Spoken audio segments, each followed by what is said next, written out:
Bonjour, je suis Sylvie Gauthier, directrice du salon Franchise Expo Paris. Je suis ravie de vous accueillir à la masterclass Développer son enseigne à l'international, animée par le cabinet Simon Associés.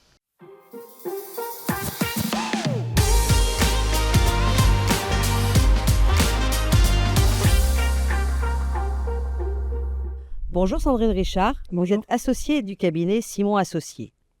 Nous allons aborder la franchise directe. En quoi consiste la franchise directe et quels sont les profils de partenaires qui lui correspondent? La franchise directe est un modèle de développement d'une enseigne à l'international par lequel une entreprise, le franchiseur, octroie à un tiers, le franchisé, le droit d'utiliser sa marque, ses signes distinctifs, son savoir-faire, voire de vendre ses produits et ses services afin d'exploiter une seule unité de vente sous l'enseigne concédée dans un pays autre que le pays d'origine. Contrairement au modèle de multi-franchise ou de master franchise, le partenaire en franchise directe se contente d'ouvrir un seul point de vente et ne sous-franchise pas. Corrélativement, le franchiseur garde la responsabilité de sélectionner directement les franchisés et négocier les contrats avec ces derniers, assurer le suivi opérationnel et également maintenir et adapter si nécessaire le concept, les méthodes et les standards de l'enseigne aux spécificités locales. La franchise directe s'assimile au modèle réduit du développement d'une enseigne à l'international, mais qui, par sa multiplication sur une même zone, peut faire sens pour certaines enseignes. Mais quels sont les aspects financiers spécifiques à la franchise directe? Alors, nous sommes sur quelque chose d'assez comparable à ce qui va se passer sur la franchise française. Dans la franchise directe, le franchiseur est rémunéré par plusieurs sources. Le droit d'entrée, le franchisé paye un droit d'entrée initial pour rejoindre le réseau.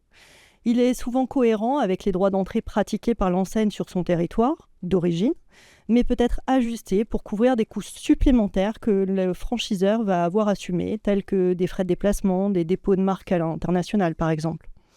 Il y a également la redevance. Tout comme pour la franchise domestique, elle sera ajustée, elle, en fonction de la notoriété de l'enseigne dans le territoire cible. Également, les ventes de biens et ou de services complémentaires seront ajustées pour tenir compte notamment de problématiques de douane ou de contraintes fiscales. Également, une participation de communication sera prévue. Dans ce cas, le partenaire versera une somme, comme c'est le cas en France pour la communication. Quelles sont les clauses spécifiques à un contrat de franchise directe? Le contrat de franchise directe est plus qu'un contrat de franchise domestique, car il comporte des clauses nouvelles par rapport au contrat de franchise utilisé en France, ou des clauses similaires mais qui vont être modifiées pour tenir compte du changement de pays. On peut citer à ce titre une quinzaine de clauses qui devront être ajoutées ou ajustées, j'en citerai simplement quelques-unes ici. Les clauses relatives au territoire devront être ajustées, les clauses relatives aux pilotes également. Devront aussi être modifiées les clauses d'adaptabilité du concept, les clauses relatives à la formation et à l'assistance continue. Également, les clauses relatives à la protection et à l'exploitation de la propriété intellectuelle, évidemment. Les clauses relatives à l'approvisionnement, puisque l'approvisionnement ne sera forcément pas le même en France et dans le pays cible, ou en tout cas, il pourra être différent. À l'international, le contrat de franchise directe doit préciser les modalités d'importation, de douane, d'agrément des fournisseurs étrangers, etc. Les clauses relatives aux obligations financières et aux flux transfrontaliers devront aussi être intégrées. Le contrat de franchise directe précise le plus souvent la devise dans laquelle l'enseigne sera réglée. Des mécanismes peuvent être prévus, indexation, clause de renégociation si l'évolution des taux devient trop défavorable pour l'une ou l'autre des parties.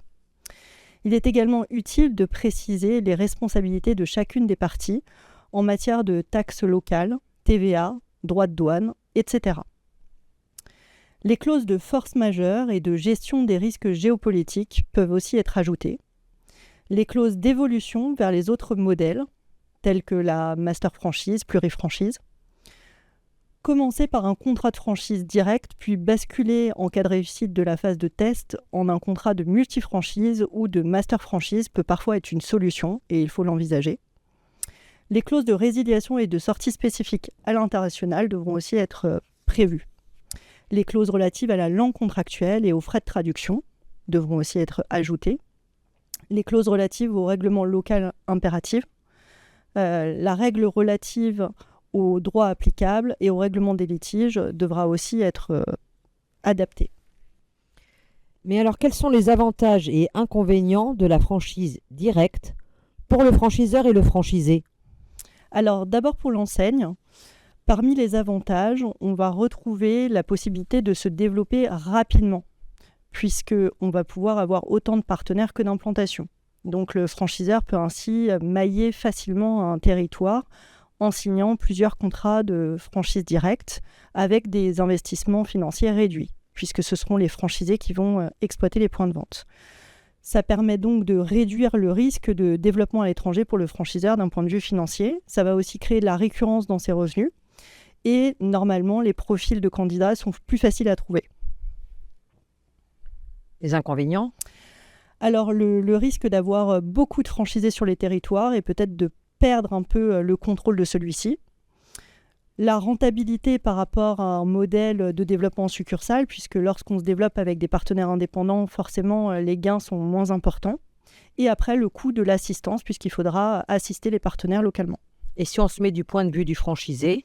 Alors lui, il va pouvoir accéder à une marque établie. Le financement du projet sera facilité puisqu'il portera sur une implantation. Le franchisé bénéficiera du support et de la formation et aura donc les effets bénéfiques de l'accès à un réseau en bénéficiant du savoir-faire et de l'enseigne.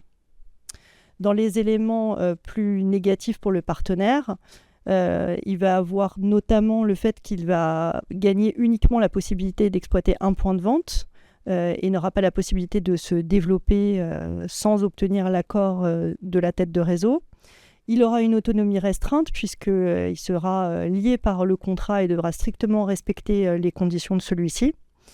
Dans le cadre de la franchise directe, il sera intimement lié au sort du franchiseur. Donc si celui-ci est peu performant, il aura donc possiblement des problématiques pour prospérer localement. Merci Sandrine Richard. Merci.